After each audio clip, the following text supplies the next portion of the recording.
On Tabletop have teamed up with Games Workshop, Cyanide Studio, and Focus Home Interactive to bring you the very exciting Space Hulk Tactics Hobby Challenge. All you have to do is come across to OnTableTop.com, create a project, anything related to Space Hulk. It could be a story, painting project, or whatever you can imagine. And you could be in with the chance of winning the great Space Hulk Tactics video game and an actual copy of Space Hulk 3rd Edition. We have a load of prizes, a load of categories. Come across and check it out.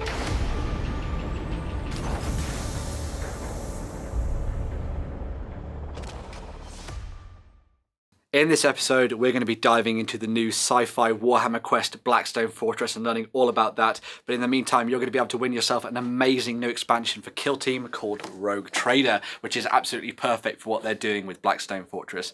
Make sure to get involved, like, comment, subscribe, ding my dong, and stay tuned for more.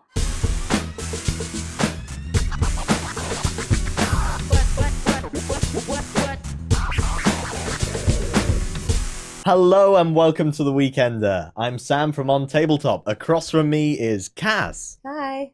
And Ben in the flesh. Hello, yes, I have descended from the television and instead I am here with you. Still in spirit. In spirit, what have you got in that mug, Ben? Gin, lots of gin. Gin. Yeah, we're still both rather tired because we came back from Essen this week. Yeah, we did. Oh, boo-hoo. I had to go and look Yeah. at all the nice video games. Yeah, were you excited to see the Essen coverage, Kaz? It was amazing. It was stunning. I hate you all. I'm so jealous. It's horrible, but there's so many good games. There's so many good companies. And the coverage was great. You guys did an amazing job.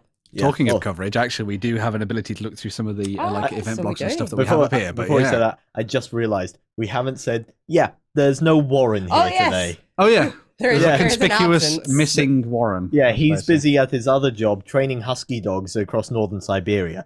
He'll be back later when he's finished that. Oh, I thought he was dismantling the monarchy.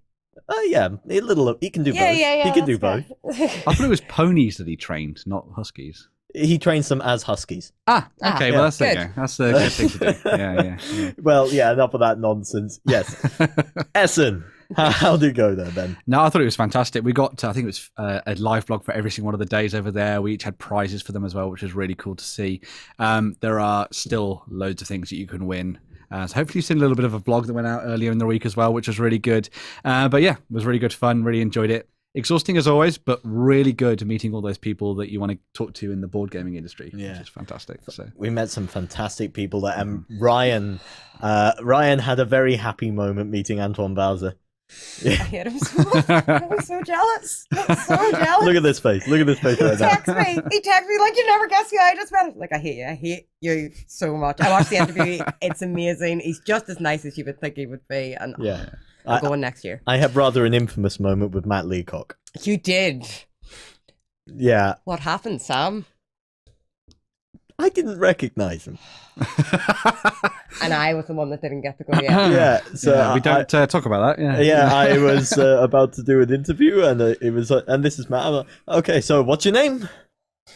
And Matt Leacock has made some of my all-time favorite board games, and it was only like after the interview, I was just, wait a minute.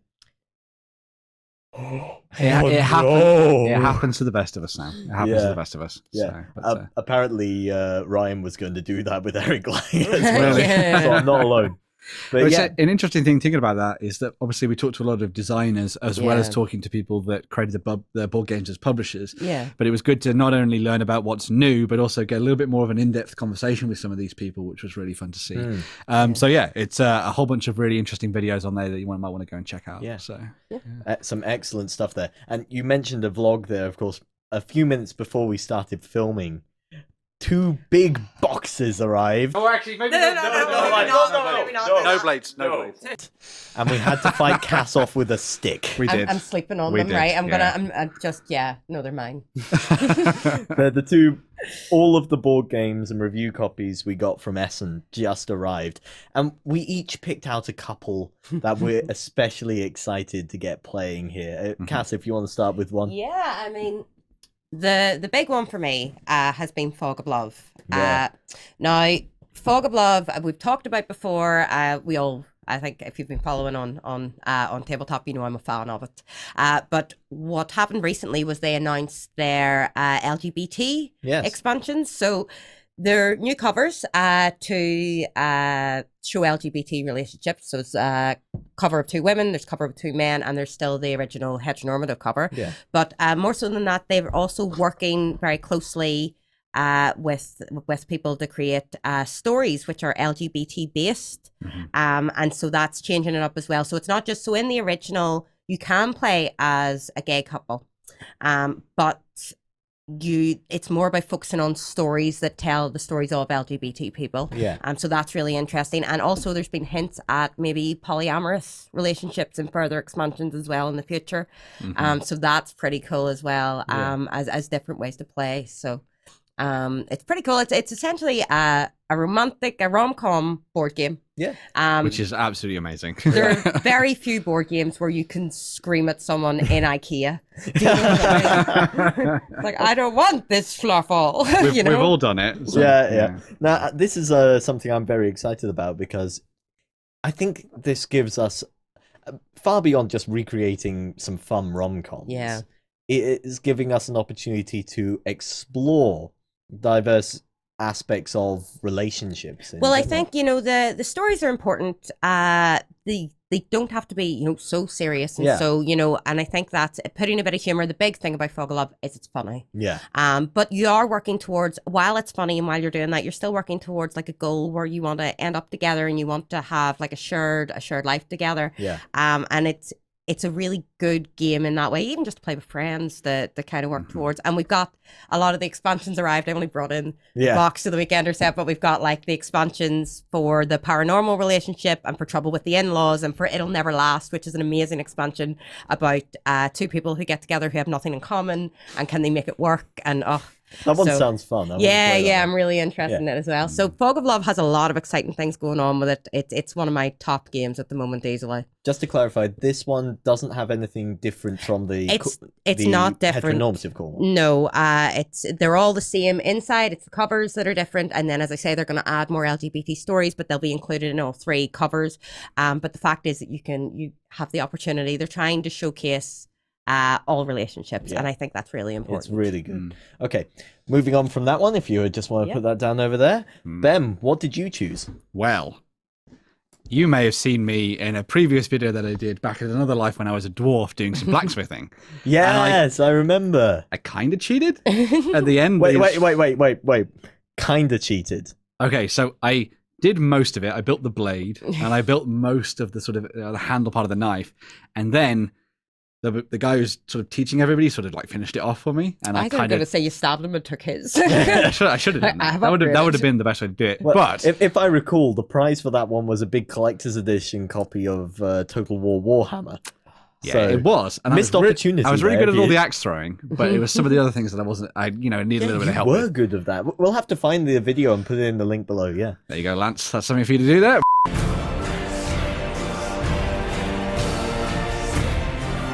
I suck at blacksmithing in real life. I thought I'd try and do it in the board gaming world. And there's a really good game called Sword Crafters, which I'm going to delve down and get for you here. Ugh. Right, so this is a massively heavy box. But Sword Crafters is a game where you're trying to create a sword of legend and fame and everything like that.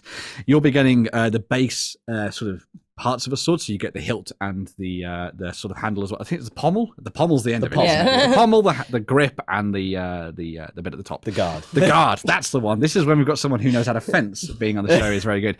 I can't remember the proper terms for them all. And then the pointy bit. The pointy bit seems like the best way of describing it. But then you get given a layout of tiles, which you might be able to see on the back of there as well. Yeah, let's take a look here. Which you will then split up as you wish. So as you can see, sort of here. That kind of area of tiles there will be split up by each of the players as they go. So everyone can make a cut. And then you choose which one of these you want to add to your sword. You're going to be trying to use these different bits and pieces to build the most extravagant swords you can, going towards some of the objectives that are sort of represented on some tiles that you can see here. And also based on the sort of the base of your sword with the hilt too. So as you can see in this one, maybe just about, there's like a green gem in the bottom there. So you want to try and get like good rows of green gems up the side of one side of your sword and the others as well. There is also lots of monsters you can try and kill as well, because they've included a little bit of an expansion content in there too, which is very good. But yeah, I just love the idea of playing this. I like the whole idea of cut and choose style games. There was one I played called New York Slice, which was very, very good fun. It's all about making the best pizzas. I know that one, yeah. And then this one changes things up and, makes it a little bit more fantasy, which is very, very cool indeed. Yeah. But yeah, Sword Crafters for me really, really sort of drew my attention, and I can't wait to play it at some point. So this one stood out to me at Essen as well, because you did see people just sitting around the stand wielding these swords, because you do actually build these big 3D swords you can which is very carry. cool. Yeah. One of the interesting things about that, whenever you saw someone doing the demos, at the end of it, everyone was sitting around the tables and they had to go, all right, raise your swords to the skies and salute each other. And you'd see like 3 people with amazing swords, and then one person's got like a little nubbin. And it's like, oh no, my sword is so useless. Great. But yeah, I very, very cannot cool. wait to play that game. Yeah, we're going to be very busy with the Let's Plays in the near future, I think. So. We'll have to poke Ryan occasionally. Okay, for me, I love a bit of gothic horror, and I do love gothic the paranormal. horror. Yeah. So my particular choice was The Awakening by Board and Dice. If we can just show this one now. Cass, I believe you wrote about this in the news flow when it came out. This is such a good game. So it is essentially a puzzle game. It's got a companion app that goes with it, if I remember correctly. I think so, yes. I think it does. So the base storyline of it is that you're a grieving father whose daughter is in a coma, or at least she's asleep. They don't know what's wrong with her. The father's name is Sam, by the way. He Always is, an important just thing. make it slightly creepier for Sam. But he gets told by another parent that their child was sick, and they read from this book, they did this thing, and that their child got better. So it starts with him making the decision that this is something that he has to do, and he goes down into the basement and he opens a book. And then it becomes a puzzle, and it gets creepier as it goes along and more. And you can't really, that's sort of the biggest problem with this, can't really say anything without spoilering the game. Okay. But it becomes a very interesting, very creepy storyline. Fantastic. Yeah, and a very good puzzle game as well. This is one I'm dying to play. I love my narrative games. I love ones that have that experience that unfolds as you play. I've started to really enjoy escape rooms as well, and this is an escape room game. Yes. Yeah.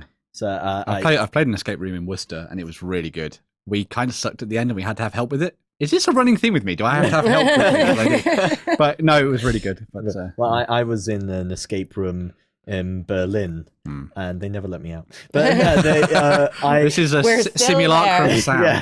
Yeah, I'm a coward. I will freely admit this. When I'm presented with something, my mind will build it up and up and up until I just can't. And this one had a slight horror theme. Yeah. So I was too scared to get into the room until they said.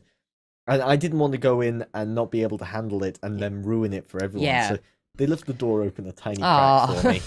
But as soon as I was in there, I was fine. Absolutely loved it.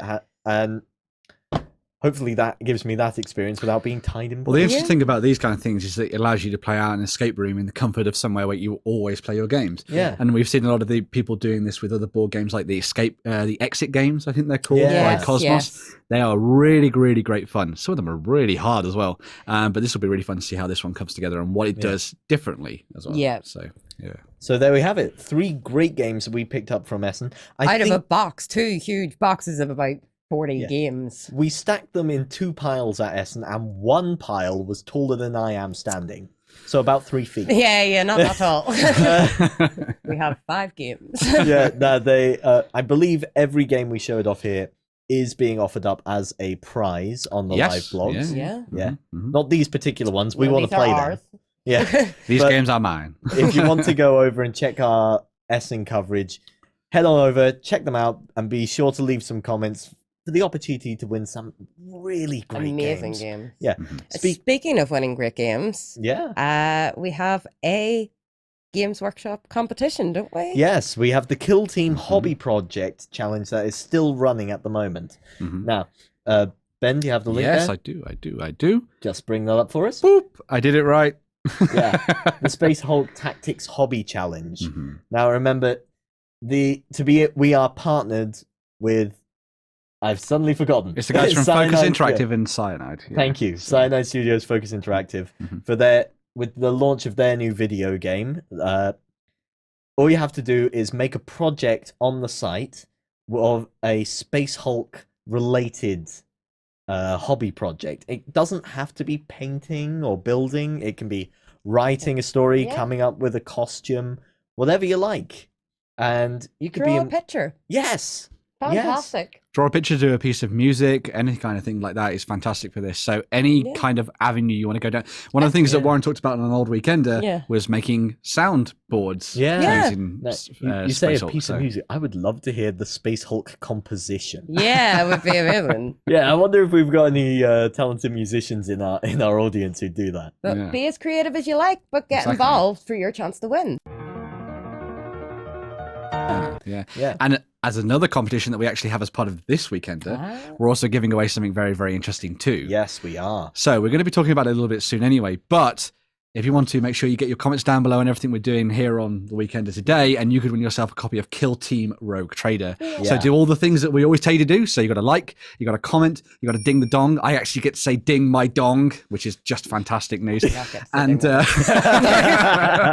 and then yeah, you could can win say yourself a if you want, copy of Kill Team Rogue Trader. But we'll be talking about that a little bit later as well, just to Yeah. give you a little heads Well, up. We're So- going to be talking about that.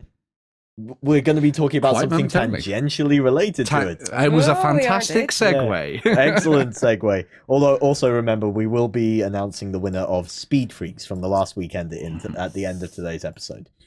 So, yes, tangentially related to Rogue Trader, some exciting stuff happening for Warhammer Quest Blackstone Fortress. Ben, Yeah. what's happening here? Okay, so this is an interesting thing that came up this week. They're actually going to be talking a lot more about their upcoming Warhammer Quest game. So Blackstone Fortress is a sort of installation that exists within the 40k lore that is highly prized by a lot of people, not just the armies, but also some of the characters within it, so things like rogue traders and the like. And so this was an opportunity for them to start telling a little bit more of a story about this through some really cool videos that you can see here on the screen, as well as showing off some of the characters too. So this is the guy that you're going to be playing as in the game as sort of the lead character. This is Janus Drake, who is the rogue trader captain who's going to be leading the way. And as well as doing that, he's going to be meeting up with a whole bunch of people from a place called Precipice, which is almost like a little bit of a space station out there in the middle of nowhere. Now, this space station is home to alien forces, the Xenos and all that kind of thing. And he's been calling on some very interesting allies when it comes to this as well. So in the news story, we're actually able to see a look at one of the characters in particular, the Kroot Hunter. That's very cool. So Yeah. the Kroot are a race that we've seen previously engaged with the Tau, who are sort of like the new force in the galaxy, maybe 5 or 6 years ago now in the sort of grand scheme of Warhammer 40,000.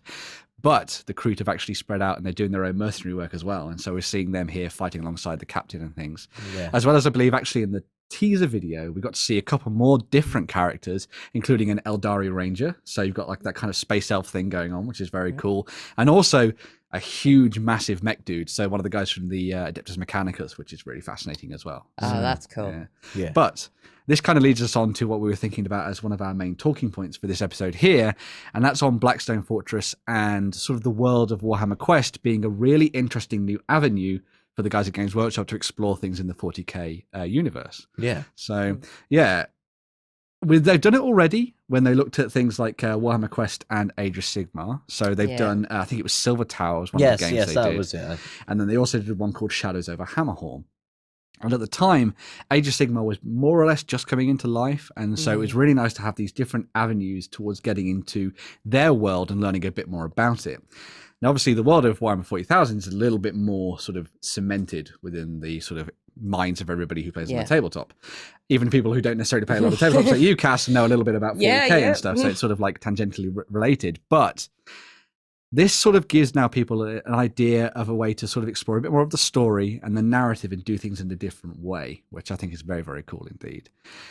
So yeah, it's going to be interesting. What do you think, Sam, about sort of what they're doing with Warhammer Quest here? Because it's very interesting taking that narrative step that we saw from the fantasy, but instead now doing it with 40k world instead. This may well be the thing I've been most excited to see from Games Workshop in recent years. Mm-hmm. And it's because it's doing what I absolutely love, which is taking 40k, which is, it's so grand, it's so over the top, it's almost too imposing in some places, and this is taking it down into a character focus that I absolutely love. And more than that, it's an interaction that we don't often get to see, and that is between humans and Xenos, outside of shooting them in the face. Now, in the 40k lore, of course, humans are incredibly xenophobic. They're incredibly xenophobic. So, but rogue traders can act a little outside the law. You see like orcs on their crews and all kinds of things like that. Yeah. So it's a really fascinating opportunity to add those kind of characters into the mix. Yeah. But And I get to play as an Eldari Ranger. I love the Eldari Rangers. So, but this actually ties in a bit to my very first Black Library book was Farseer by William King. Okay. And it was all about something like this. It was about two Eldar teaming up with a rogue trader and heading out into the world. So this was made for me. I love this so much. Yeah. So, but this also brought me towards another point, which was sort of, we talked about sort of miniature gaming, and we know that obviously you're not so much into the whole idea of doing that, but I could see these kind of skirmish games being an entrance into the hobby that maybe will get you interested in the 40k world as well, maybe, Cass? I mean, I think looking at it, it's still, even though it is, you know, focused down, it's still a little bit daunting to me, but it's a little bit daunting to step into anything that's such a, because I know that behind it is all of 40k. It's the grim dark world of Warhammer 40,000. Well, look at, just focus on these two little factions for the moment, Carla. Don't pay attention to any of that, right? But I do think, you know, you're right in that kind of, to lead you into it. I mean, I think the go to a different one, you know, Age of Sigmar, the card game, got me interested in Age of Sigmar. And I think this sort of, you know, little skirmish games, and we played, would you count that as a miniature skirmish game, Wild Ascent? We played not in a way, too long it's an ago. interesting It's thing like indeed, because like we're seeing obviously this, we've talked about it a bit before on the weekend, where we get a lot of board games that have this focus towards miniatures and being a big part of it, and how that can sort of bring and sort of bridge the gap between two people. So if you're a miniature wargamer, suddenly you like board games. If you're a board gamer, maybe suddenly you're going to start liking miniatures. Now, I'm not saying that you're going to start painting miniatures anytime soon, but this kind of thing could be very interesting because it will allow you a route to sort of see those familiar board game mechanics but played out in a world that maybe you're not familiar with. Well, that said, I think, you know, if it's on a smaller scale, it's definitely less daunting than if it's just, okay, well, here, play Warhammer 40k. Well, one second, let's get it started right now. If I turn around here. There you are. Best faction in the game, you've got an Eldar Harlequin. All right. That's excellent. I'm quite happy with it. Sam was prepared. There we go. I know where every Harlequin lies in this building. All right. But yeah, that kind of brings me on to another point that I was going to raise when it comes to sort of what we're seeing with Blackstone Fortress, is that as well as giving an opportunity for people that maybe don't necessarily play a lot of miniatures games to get into the idea of wargaming and that kind of 40k world, it's also allowing the people at Games Workshop to look at the wider scope of what can be available from 40k. Now, one of the big things about the Blackstone Fortress is it's almost sort of mired in the sort of dark recesses of the lore within the world of Warhammer 40,000. So I'm just going to show you a little picture here. So this is one of the Blackstone Fortresses that was done as a little model back in the day. I think this must be like a Battlefleet Gothic piece. Yeah. Now, these are like system destroying super bases, effectively. Think about like what's it called now? That's no move. I was going to say, what's the name of what's it called? The Death Star. Oh my god! Take away my Hand geek in card. your nerd badge. Yes. I just forgot what a Death Star was. Look at this face. That is the face of shame. From the Star Trek, right? From the Trek Wars. Yes. I loved it in Doctor Who. But yeah, so these are amazingly esoteric pieces that you see within the background of the world, and they have these amazing sort of this fantastic history mixed in with the forces of chaos and also the forces of the Eldari and the Eldar back in the day when they were called the Eldar.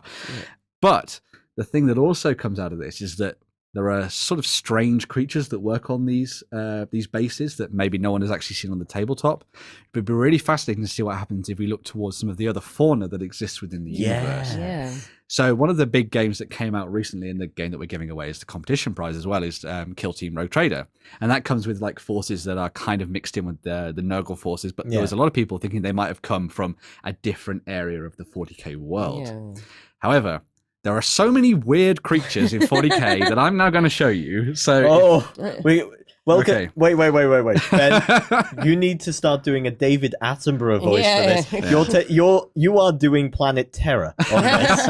Okay, take us through it. So, dwelling in the darkness of the far future, we have the Amble. It's not going to load as a picture, is it? There you go. That is an Amble. What a weird creature that is.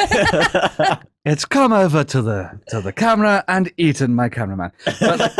But this is kind of showing you the kind of things that were designed way back in the past when things like Rogue Trader existed, or you hear like the whispers of them in the worlds of Black Library and all that kind of thing.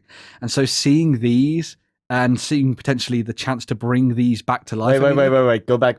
Wait, you want to go back? It's a doggy. It's a doggy. Doggo. That's a canid there. Canid. Doggo. Canid. But then there's also this, which is clearly not a dog. Everything is divided into dog and not dog. Dog and not dog. How to simplify Warhammer. But yeah, like just the ability for them to delve into a lot more of these different worlds and sort of do something a little bit different with it. Yeah. And show off some of the interesting creatures that live in the darkness and the shadow of the lore, and bring that to the fore in something like Blackstone Fortress would be fascinating, because the lore behind it's quite fascinating. They're these like death machines that can destroy entire planets and systems. Think about, one of the new Star Wars films, with the Starkiller base and that kind of thing. Yeah. But there's no reason they couldn't house experimental laboratories and all those kind of things like that and sort of open up the vaults of knowledge that we see in that kind of thing. Yeah. Very cool to see. But what direction do we think Blackstone Fortress is heading, and what do you think we can expect to see in this bit? Well, it's an interesting one because when they took Silver Tower, they went from a very different approach in terms of board games. Like we've seen, I'm not sure if whether or not you might have played any of these, but there are a lot of board games out there where you have like the one versus many mechanic. So it's like an asymmetrical game. So you have one person in control and then everyone else fighting against them. In Silver Tower, they changed that around to have the game fighting against all the players. But there are a couple of problems with that mechanically, and the game didn't gel in all occasions. And in those kind of games, you can kind of cheese it a bit. Yeah. And you can try and make it sometimes as if you can sort of like, well, that ogre's stuck in a corner now, he's never coming out. That kind of thing, right? But with Shadows Over Hammerhall, which is the second game they made, they changed it around and had one person playing as the evil overlord and then everyone else fighting against them. Now, when it comes to Blackstone Fortress, I'll be interested to see which kind of direction they take. Yeah. Are they going to try and have learned some of the mistakes from what happened with Silver Tower and try and do something on that kind of cooperative side? Or are they going to change it up and maybe have it so that it's focused a little bit more around the one versus many mechanic? The options are way open for them to do anything they want with it, really. But I'd imagine it's going to be a pretty standard sort of tile-based dungeon crawling game as a whole. But I think, that one versus many asymmetrical games are big at the moment. So it's certainly the way most games are leaning towards that kind of, rather than against the game, which seems to be dying out at this point. Yeah, it's one of the things, we've seen it pop up on Kickstarter quite a few times, but it'll be very interesting to see if they do what they do with it. I would personally like to see them do the one versus many thing. I love the idea of someone controlling the system of the Blackstone Fortress. That could be really awesome. But maybe they do it so that it's got lots of bolt-on attachments to it, so you can maybe play it against the game without it, that kind of thing too. Maybe solo stuff in it would be pretty fascinating. But do you think we're going to see much in the way of like chaos in this? Because I know they've featured, Blackstone Fortresses have featured quite heavily in the lore with them. So the Blackstone Fortress was one of the things that was taken by, I believe, Abaddon the Despoiler took one. As opposed to a good one. Unearthing an ancient joke there. That's the second time I've heard of Baden in there you go. 2 weeks. Because of the Halloween thing, which if you haven't watched, you need to watch that. But what was I going to say? Oh yeah, Abaddon the Creator. There you go. That's what we're no, a good and the Creator is what we're going to call him now. We've got Rowboat Girlyman and a good and the Creator. But yeah, so he took over one of these when he was trying to destroy the system during his 13th Black Crusade, I believe it was. All of this is just like meh, meh, meh, meh, meh, meh, meh, to cast. You know the Muppets? Wait, Statler and Waldorf? Yeah, completely. But yeah, so it'll be really interesting to see what they throw in there in terms of chaos. We actually saw one of the enemies for the game popping up towards the end of this week, which is almost like a sort of Sentinel Servitor style creature. So something from the games like Halo and stuff, if maybe you've played that. But yeah, it'll be cool to see what they do with that one going forward. Excellent. I'm curious to know, Cass, what do you think would make you want to play 40k? What way do you think would well, it's not that I don't want to play it. I like my fantasy stuff. I think I lean more towards, and I think I've said this to you off camera, I lean more towards Age of Sigmar than I do to 40k. I like high fantasy rather than sci-fi. I tend to agree. Fantasy. But it's big and it's daunting, and it feels like I would need to know a lot before I go in. Like, as I say, that was just like noise, right? Yeah. But I think you have to make a dedicated effort to get into Warhammer 40k, whereas I think if it was more streamlined, more smooth, like you just sort of accidentally fell in, I think that would be. So I think, we board games like we talk about Warhammer Quest and things like that are good, are a stepping stone towards that. But I think if it can be made even simpler again, you knocked over your Harlequin. You've killed the Harlequin. Yeah, I'm ruining things. Also, I'm not allowed to touch this stuff, so because it falls over. Maybe kid gloves, But no, just taking it in small steps. I think to learn the lore and stuff is probably the biggest thing. Well, it's an interesting thing seeing what Games Workshop have done as a whole, really, over the last couple of months, couple of years. They've really sort of stretched out to not only just include their main ranges, but also, as we actually talked about on a previous, they've spread it very, very wide in terms of what they're willing to do. They've got card games like Age of Sigmar Champions, which you've seen people playing as well. Have you given it a go yet? Yeah. Coco has played against me twice. I have beaten Coco twice, and there is a huge but underlining this, because whenever I play a card down, Coco goes, no. And I take it back and he goes, you want to do it over there? So it affects the turns. So like, thank you. And then I win. And I'm like, yay. He's like, yeah, well done. Pat. Sends me on my way again. But yeah, like the fact that you can get into it. But I really enjoyed it. And enjoy the world and stuff. I enjoy the lore and everything else. It's just more board games, more card games. Get me thinking Warhammer, and then I'll fall in the rest of the way. Maybe when this comes out, we'll have to arrange a party and go explore this Blackstone Fortress. That sounds like a cool idea. Has to tell. I like that. Yeah. Okay. Well, in the meantime, guys, if you want to head into comments below on YouTube or over on OnTableTop.com, let us know what you are excited about Blackstone Fortress for. What would you like to see in this game? Are there any factions or characters you would like to play creatures. As? And creatures, yes. Yeah. Oh, yeah, there's a good one. What's your favorite Warhammer 40k creature? We've already seen the weird stuff that's in... Doggo or not doggo? Doggo or not doggo? Or not doggo. Yeah, we're casting out the Kill Team Cat. We need a Kill Team Doggo. Yeah. In the meantime, we're going to take a quick break. Then we'll be back to tell you about some news. And Ben and I will take that break to tell Cass about the Horus Heresy. Well, so there was this guy called Horus, and... Indomitus Crusade happened, and then there were these guys called the Ultramarines too. They're kind of like the poster boys of. We're back. Now? We're back. Yeah. So... Okay. Right. Okay. We've got other things to talk about, haven't we? Yes, it's time for the news.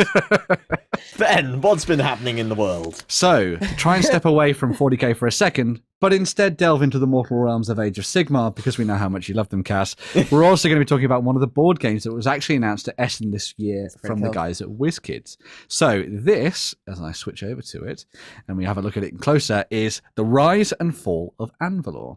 Now, this was something that you picked up in the news. If you can tell us a little bit about it. So it is, WizKids have announced it. It's not a miniatures game or a miniature skirmish game. It's a legitimate board game. It's up to 4 players, but you can take on the role of one of 6 factions within Age of Sigmar, sorry. There are 3 enemy factions which you fight against, and then there's like 4 different gameplay variants within the box. So it's pretty vast. It's pretty big. It's a comprehensive look at Age of Sigmar, but it's in board game form. So it's exactly what we were talking about in that kind of entry into that world. So yeah, it's pretty cool. It's essentially you're just surviving the siege of If we Avalor. bring it up and show us a bit more there. Sorry. go on, Kath. You're surviving the siege of Ambalor. There isn't a bit more. Okay. But you're trying to, so you're sort of cooperatively working together as a group to survive That's the one of the big siege. things about it. Yeah, but you're also working on your own individual goals because you want to have the most dominance over the city. So at the end of it, it's kind of a mad dash. It's one of those ones where it's cooperative until it's not cooperative, which I kind of love as well. So you're trying to seek to rule it, but also to survive it. And that kind of balance, which we see in board games, is pretty cool at the moment. Yeah, I'm really interested to see how that all comes together as a concept. I like the idea of choosing the different factions, having enough in there. And it's one of the things I really like about board games that some of them do, where they have, like, most of them will have, it's 4 players and there are 4 factions. Yeah. Whereas here they've done four players, but also 6 factions, so you can mix things up a little bit more. And I love it when people do that with like their decks. So if there's like certain objectives you want to try and get towards, you can focus it so that it's not just, oh, we're going to go to these ones every single time we play the game. Yeah, it's always something a little bit different. So now we were talking about ways into the background and lore. I think this is a good one because you have that variety of factions. And you can find which one you gravitate towards. Yeah, more. which one you lean. Yeah. And I think in the board game now, I'm not sure, I could be paraphrasing, but I think there's an element of asymmetry to each of the factions as well whenever you're playing them. So, you know, each faction is unique. It has its own set of abilities. And that kind of is interesting as well because obviously that'll reflect the Age of Sigmar world. Yeah. So. I want to play the Skaven. Funnily enough, I think unfortunately, I think they're one of the forces that is trying to destroy the city, Sam. yeah. But Yeah. I thought they might be playable. I think you're just an evil player. I've very rarely had an evil faction when I've collected. You've been talking all week about getting that Uruk-hai army together, Sam. That's a good point. Yeah. Lord of the Rings reference. I have a Shire army. You do have Do a you Shire want me army. to tell you about my Shire army? No, we're going to move on to the not here. We're going to move on to the next story now, Sam. So, so one of the other news stories that came out, I think it was towards the end of last week, actually, is actually one to do with World War II and bolt action. And this was that we're actually going to be seeing 2 new sets coming out for the people that want to get stuck into that. Now, very, very recently, we actually had a look at the Early War supplement, which came out for the guys at Warlord Games for Bolt Action. And in that, obviously, you have a clash between people like the British at this period, who had the early war force here, but also the Germans, who were blitzkrieging in from the northeast as well, which is very, very fascinating. So for anyone who wants to get into that kind of early war period, which we're learning a lot more about now, we've seen in films like Dunkirk and things like that too, it's been really fascinating to see Warlord Games putting together interesting starter sets to get people into the games, which I thought was really good. So. Yeah, excellent. You saw a bit of bolt action when we did the boot camp. Yeah, the boot camp. It was brilliant. I actually really enjoyed it. Again, you know, I'm not a war gamer. No. But I quite like the mechanisms that are used, that sort of dice roll mechanism. And it seemed to be very streamlined and everyone loved it. Everyone was having a good time. And I think that's the big thing with war games. You know, you're playing competitively, but you're playing together and it's that kind of, you know, it's a real sense of community. I really enjoyed it. It was a good weekend. Yeah. Now, I do actually own some bolt action. I know I'm usually the one who says I don't play historical games. I do own some bolt action. I have Dad's Army. But I was going to say, Sam, Dad's Army is effectively the Shire army. Yeah, very much so. Pretty much. Bolt action. Yeah, I do actually, even aside from the Dad's Army minis, which I do have, I am trying to make a home guard army. I think the British Expeditionary Force could be useful for that because they have a lot of the older equipment from the start of the war. So I get the feeling that would work well for that. I'm also going to take a little bit of a moment to say that we actually are still running the Oriskany's Great War series. So you may have seen a video, an interview that went out with him last weekend while we were at Essen. But as well as that, he's doing an article series which is delving a little bit more into kind of the stages of World War One, and sort of celebrating the armistice as it comes up, and sort of all the heroes that fought in that war as well. Yeah. So It's keep an very eye out cool. for that. It's a absolutely fantastic series, and Jim goes really, really in depth for that, and it's been nice to see the feedback for it too. I learned So, more from Jim than I ever did. Like, It's great. Cool. It's fantastic. it's great. Him and Ben from Foreground are like the Yeah. Radio 4 characters. Yeah. Lovely community here. So yeah, It's great. Definitely check out that article series. Okay, next up we have Spectre drone operators and additional support. Yeah, so obviously we talked about a little bit there about World War II and looking at things from that more historical period, but also one of the most emerging markets at the moment is to looking into modern warfare games. And so here we see some of the new Spectre miniatures that we're getting for the game. So if we have a look at it, so we've got one of the tier 1 drone operators there.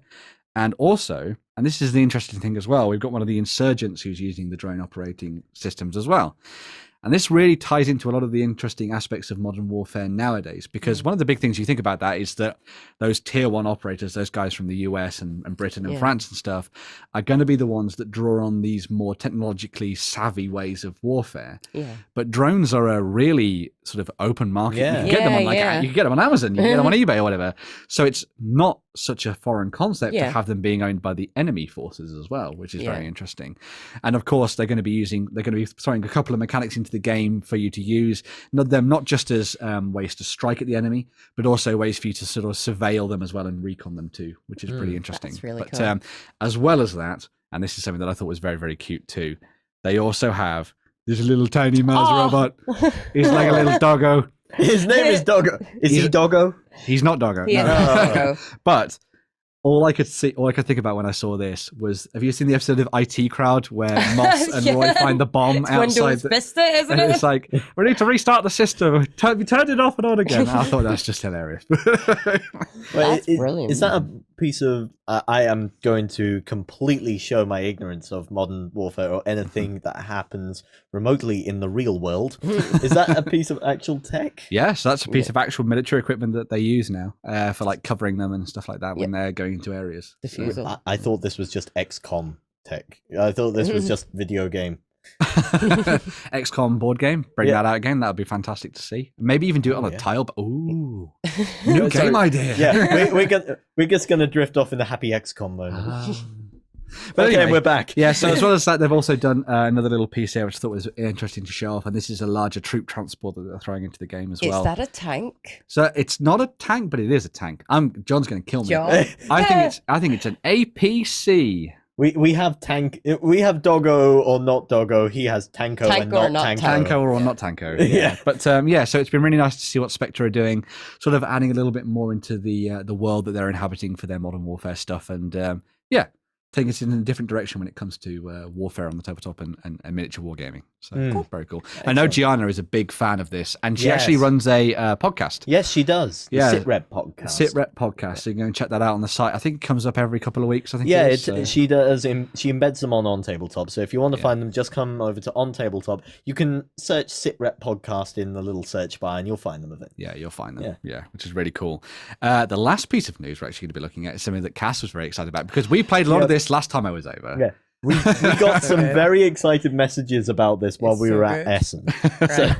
So you have to understand, I love Scythe. Okay, it's new and it's perfect and it's everything I want in a game. And right. So they have announced at Essen, or at least Jimmy Sigmar announced on Instagram, that they are releasing a series of Scythe metal mechs, and they are adorable, but also excellent.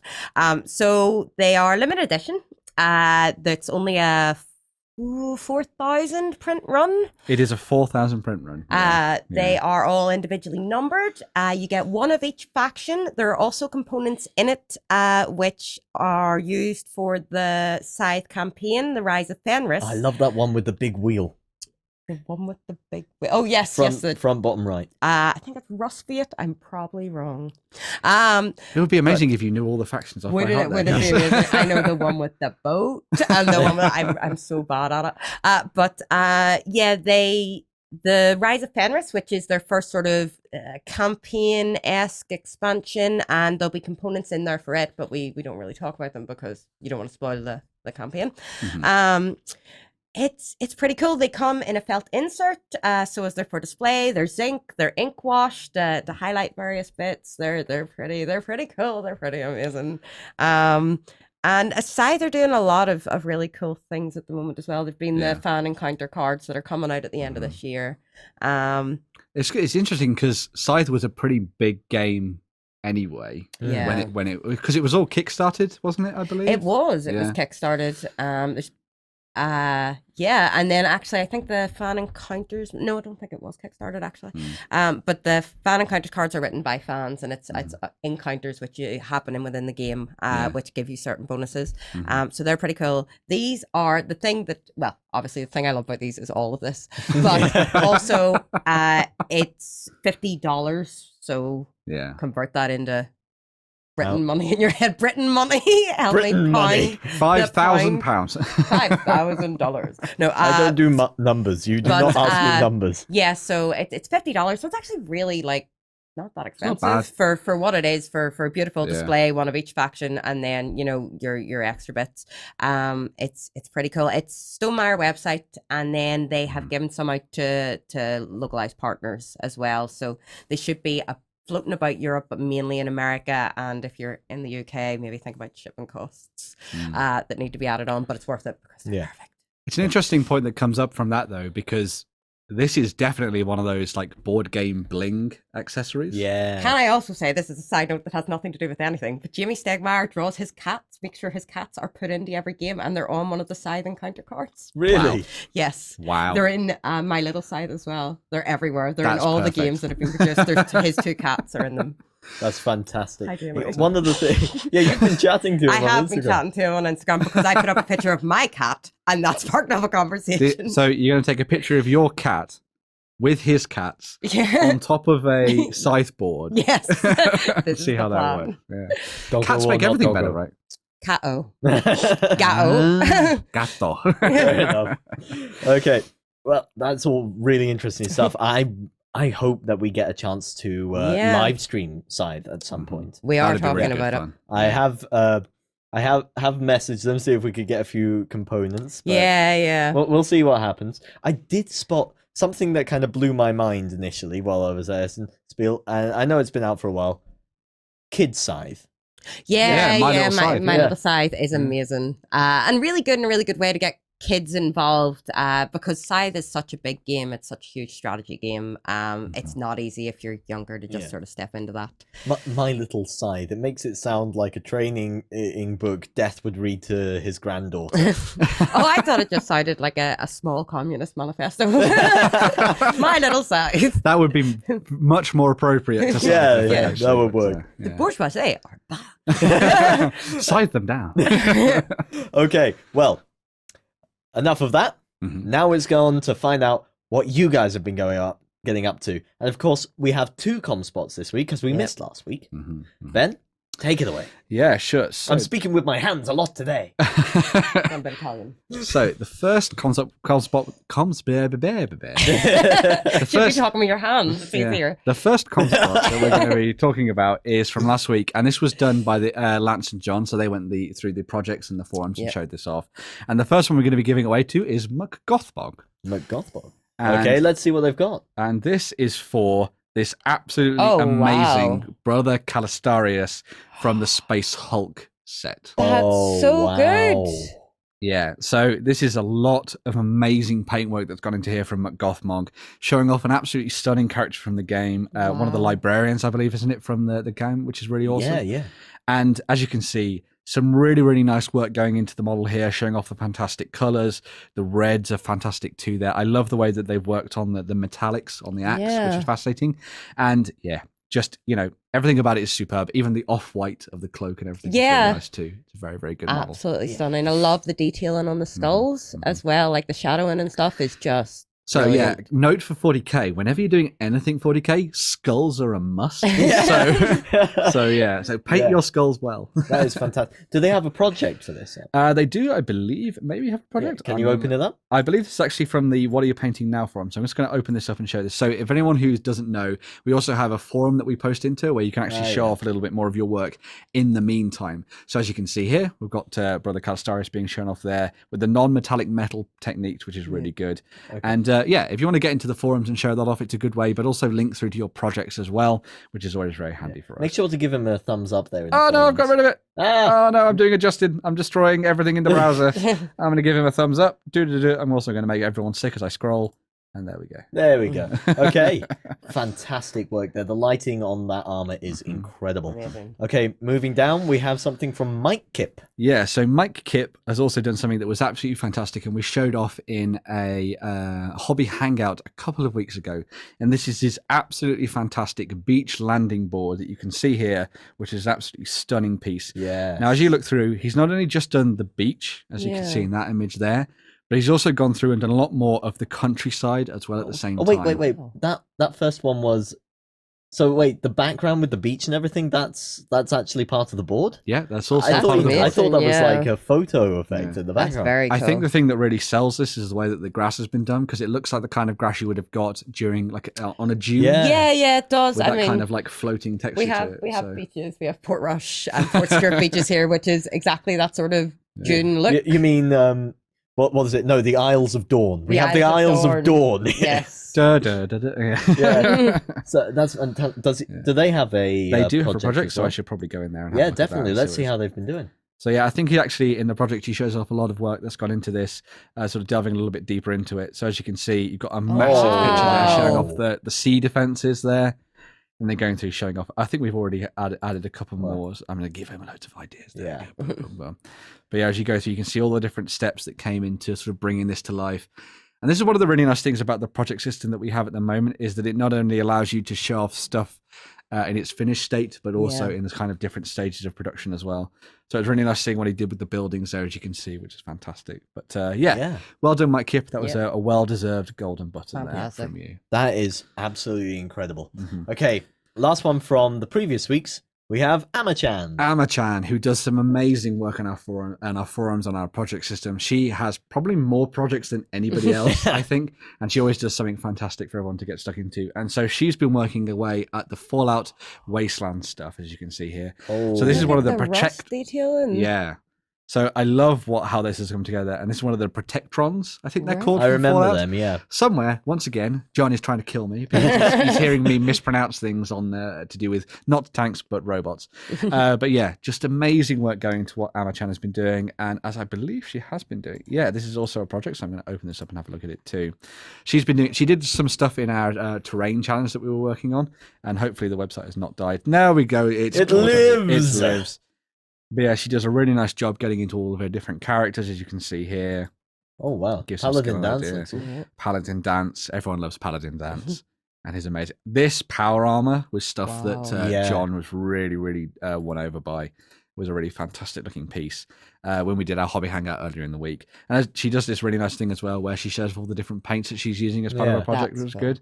She's got some of the scorpions there too. So we got the rad Did we scorpions. show off the Rad Scorpion on the No, sorry, I got mixed up with an Arena Rex model. we showed. Yeah. But yeah, some amazing models in there from Amachan, showing off some of the fantastic stuff she's been working on, which is really great to see. Yeah. But yeah, that was last week's community spotlight, which had some absolutely fantastic people in it, which Yeah. was really good. Some well-earned golden buttons there. Mhm. But moving on, we come to this week.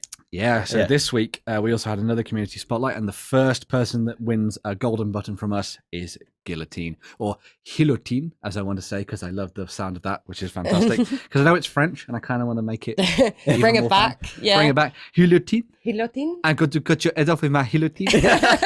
It does kind of Yeah. make it sound slightly less awful, doesn't I'm it? going to cut your cucumber with my guillotine. So yeah, but We're anyway. going into Blackadder now. Yes, I am. It's the Scarlet Pimpernel. But yeah, so Guillotine has been doing some fantastic stuff for Blood and Plunder. Yeah. Now, That's cool. not too long ago, we did our Blood and Plunder week, Yes. which was really fun to see from the guys at Firelock coming in and just showing off the game a bit more. But as you can see here, there's some fantastic painting on these historical characters here, showing off some of their uniforms as well.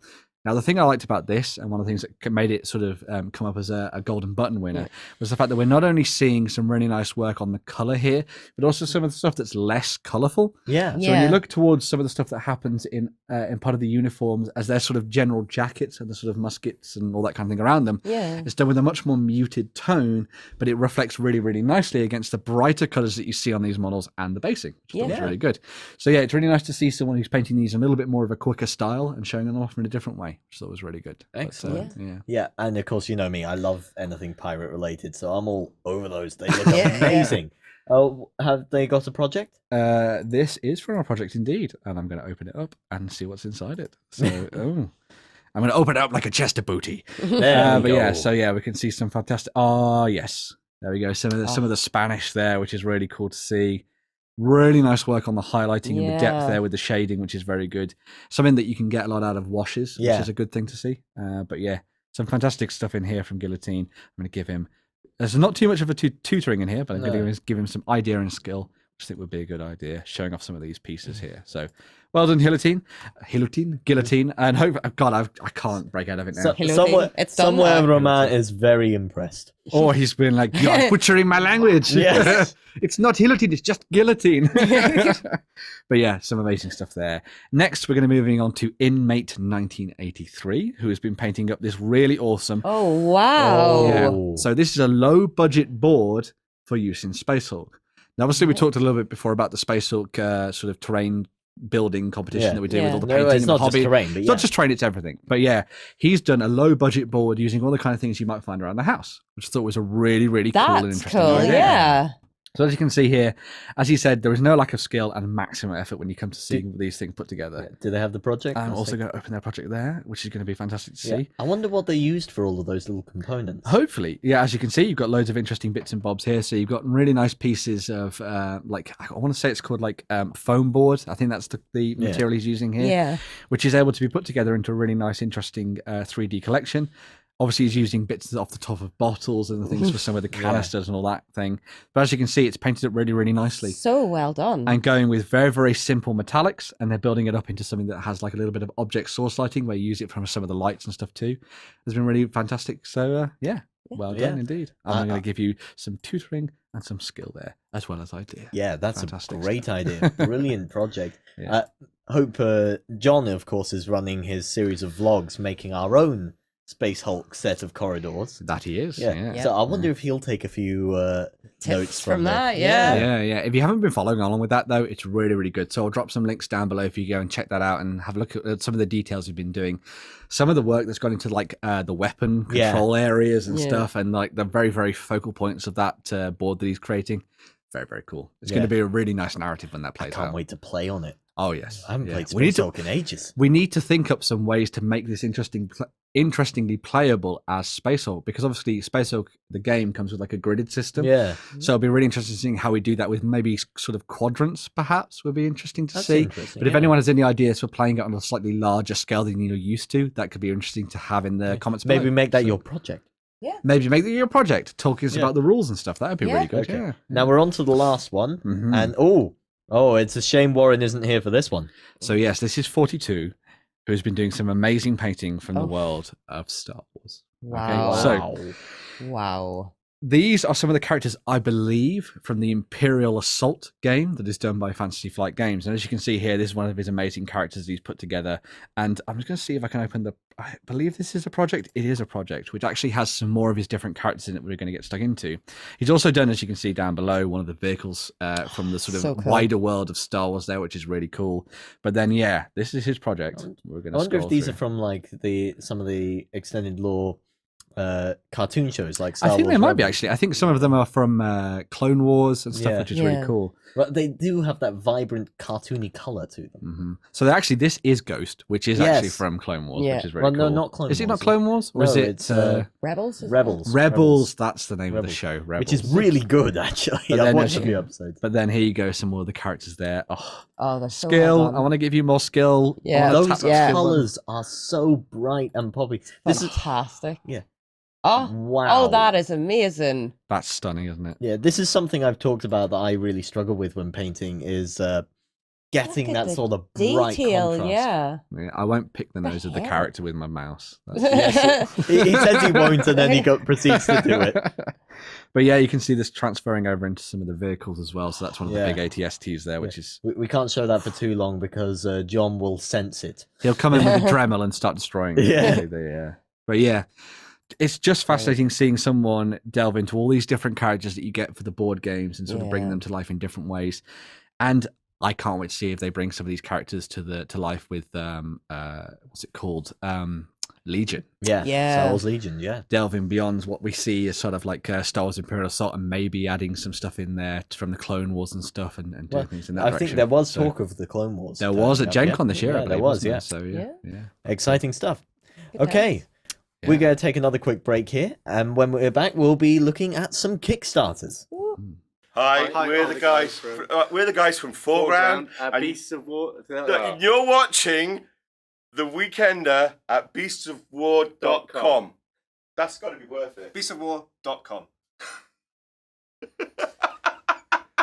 And we're back.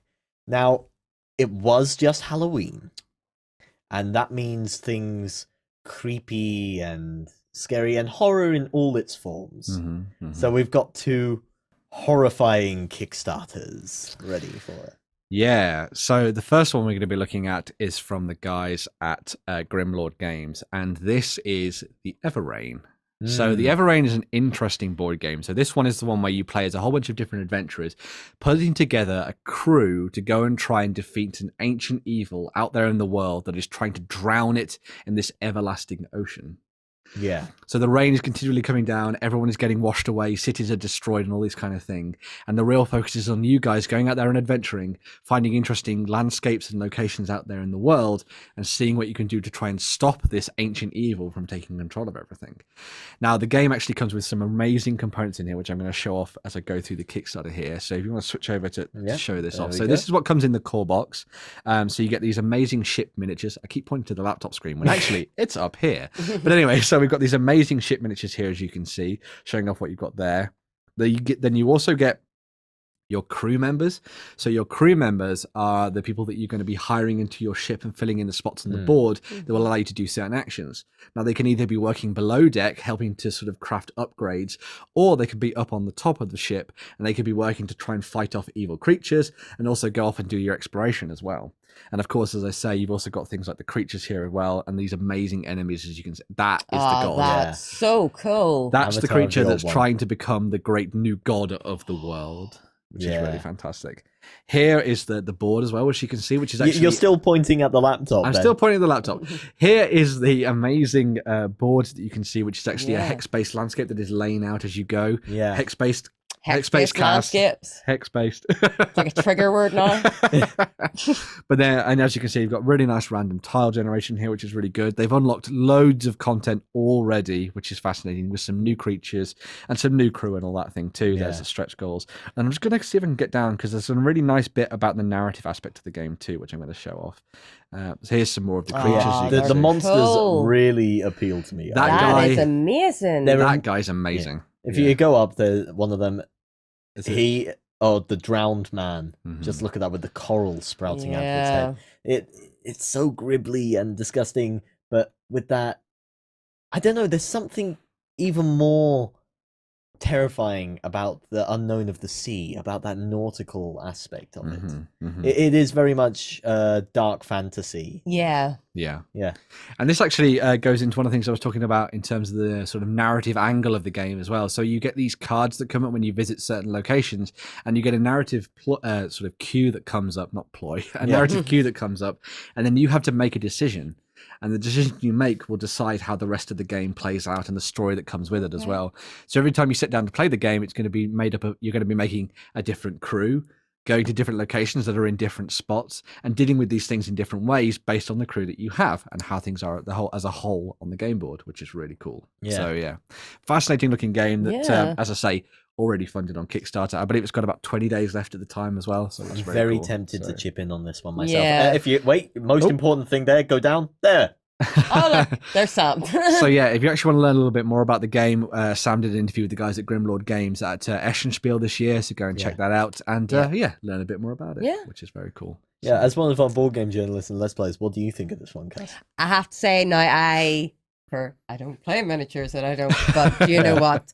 I absolutely love that. I think that's stunning. Like, and I'm sick of hex-based movement systems, but that is very good. No, Like, I'm.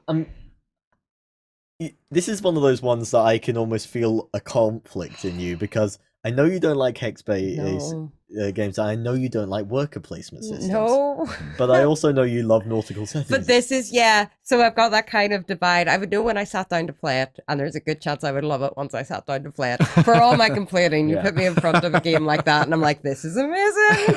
So, I really want to play this game. It's straight up my street. yeah. Nice little bit of Cthulhu, but with a very almost original twist to it Yeah. in certain Yes, ways, which yes, is very good to I see. love that stuff. Yeah. Okay, the next one then is Yeah. Deep Madness. Yeah, so Deep Madness is from the guys at Dimension Games that you might remember had created the Celestial Miniatures range. Yes. Yeah. But they've also done a game called Deep Madness. It was out on Kickstarter, I believe, in 2016. Yeah. This is the second printing of the game that takes you back into this world with a whole bunch of new expansions, a sort of retweaked rulebook, and some really amazing looking miniatures too. Funnily enough, if I may just go up a second there. Yeah, sure. You see that miniature, that display piece at the center of that one? That one there. Yep. Yeah, I think that was painted by one of the painters on the Celestial Miniatures. That is very competition. cool. Really? Yeah. That's I cool. can't remember who, but Yeah. I'm friends with a lot of them on Facebook, and I remember that one popping up. Yeah. So yeah, the big thing about this game is that you're delving down into not necessarily an underground facility, Yeah. but an undersea mining facility. Right. And in this Ooh. facility, things have been going wrong. Okay, so there's a deep madness down there that is trying to sort of take over everything. Obviously, when you go into these kind of facilities, weird stuff always happens. It just seems to be the way with things. And as you go through, you're going to be sending your investigators to go and find out what's happening in this facility and try and uncover its mysteries. Now, one of the big things about this game that's very interesting is that a lot of people see this and they see the huge amount of miniatures that come in the box, Yeah. and they think it's going to be heavily combat focused. It's actually not too much like that. It's a little bit more like Mansions of Madness. So it's got that kind of this idea of investigating and trying to solve a mystery, but then dealing with the monsters when they pop up as well. Yeah. So it's kind of got that really nice balance between the two, which I thought was really, really good. And of course, because it's a second printing, not only have they got the base game, but there's a whole bunch of extra stuff that they brought in Yeah. with. Slow down. Let's see some of those. Oh yeah, monsters. let's go show this. So yes, Yeah. so we've got stuff like here, like the Twisted, the Madness Within. Wow. Really, really creepy creatures here. The Agony, the Husks, the Ravenous, and the Mind Eaters. I like the hysteria. Yes. It's not something I thought I would say. I like hysteria. But yeah, they've done some amazing work on this. We actually have a copy of the game in the Yes, studio, we do. and we've been having a look at it as well. The quality of some of the components they've got in there is really, really good. Yeah.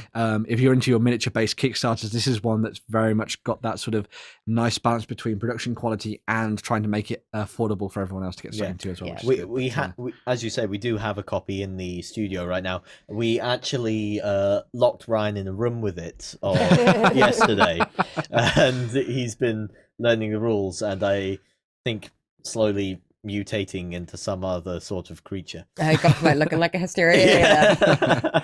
Looking like the madness within. One of the interesting things I actually wanted to bring up about this game in terms of mechanics actually is that they have a thing in there where it's not just the creatures that you're trying to defend against and the idea of you losing your sanity, Yeah. but also the very environment you're inside.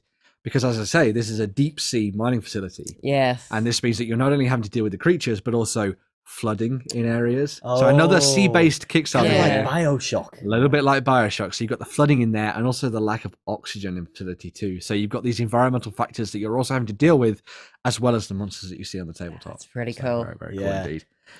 But yeah, this is another pledge Kickstarter that's doing very well. It's got about, I want to say 17 days left on its campaign. Look at some of those those painted miniatures. though. Look at those. Yeah, There it is. that's That's the one cool. you were talking about there, Randy I think- Carter. So Oh, maybe not one then. I thought. Okay. very, very cool indeed. But yes, these are some of the ones from the expansion that are really fascinating. Yeah. That adds a Oh. little bit more of a Oh, interesting that is- twist to stuff. That is painful. Yeah. Sorry, I just spotted the one at the bottom right. That face.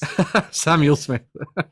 Oh. Very, very Well, dangerous character there indeed. But yeah, Deep Madness, if you want to go and check that one out on Kickstarter, it's doing very well indeed. And yeah, a couple of weeks left on that one if you want to get involved with it and do something a little bit different Yeah. on the madness front, I suppose. Very cool. Hopefully we'll sit down to play it soon. I hope so. Yeah, that'd be really I'm good, looking yeah. forward to it. Mhm. It's quite unintentionally, I just realised that both of our Kickstarters have been cosmic horror-y inspired nautical settings. That's all right. I don't think you can get too much of that. No, I love that. It provides for easy segues rather than me talking about Euro Truck Simulator straight after talking about a miniatures heavy game. So, so very good. But not that we'd ever do that. No, not that we'd Okay. ever do that. Well, no. that's us. We've reached the end of the show. But before we go, we do have the winner of Speed Freaks to announce. It's Cass. Yay! Yeah, she stole the game. This is how I get into Warhammer.